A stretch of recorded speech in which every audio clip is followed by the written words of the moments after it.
អ្នកទាំងអស់គ្នាស្គាល់ណែមលឿងអត់និយាយទៅខ្ញុំមកដល់អូស្ត្រាលីនេះឯងបានខ្ញុំស្គាល់ហើយនឹងញ៉ាំវាហើយវាឆ្ងាញ់និយាយទៅ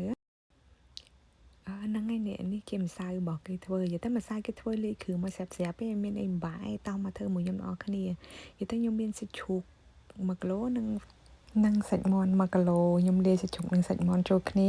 ហើយនឹងខ្ញុំលាយខ្ទឹមបារាំងប្រហែលជា5ផ្លែប្រហែលជា1គីឡូដូចគ្នា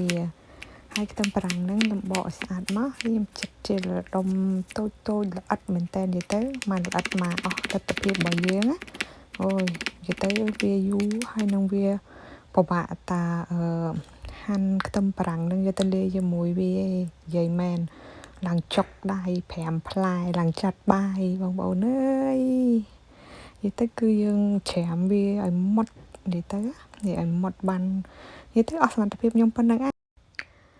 បន្ទាប់មកយើងចាក់ចូលជាមួយសាច់មកហើយនឹងហែកម្សៅរបស់គេហ្នឹងចាក់ចូលមកប៉ុន្តែម្សៅហ្នឹងដូចជាមកកញ្ចប់ហ្នឹងគេឲ្យដាក់សាច់3គីឡូកន្លះអញ្ចឹងខ្ញុំដាក់ប្រហែលជាត្រឹមតែ80%អីទេព្រោះខ្ញុំខ្លាច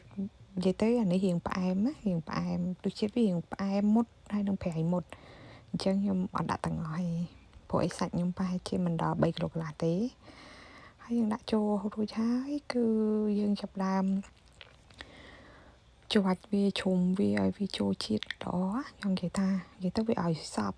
ហើយឲ្យឡើងសាច់យើងស្អិតល្មូតអញ្ចឹងបានយើងអាចសូនយកទៅញ៉ាំបាននិយាយទៅម្សៅវានឹងធ្វើមក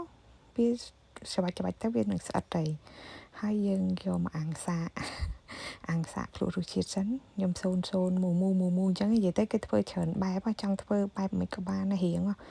តែខ្ញុំបែបអញ្ចឹងឲ្យស្រួលហ្នឹងហើយឥឡូវអាំងភ្លក់សិននេះឥឡូវសាច់យើងឆ្អិនបានប៉ុណ្ណឹងហើយអាសាច់ដែលនៅសល់ប្រហែលគឺខ្ញុំសូនវាដាក់ខ្ចប់រ៉េបវិញចេះទៅយើងអាចយកទៅដាក់ទូទឹកកកហើយចង់ញ៉ាំពេលណាយើងយកមកអាំងទៀតបានអញ្ចឹងណាដាក់ខាងកកបានយើងទុកបានយូរតោះមកភ្លក់ទាំងអស់គ្នាមួយខ្ញុំទាំងអស់គ្នាអែម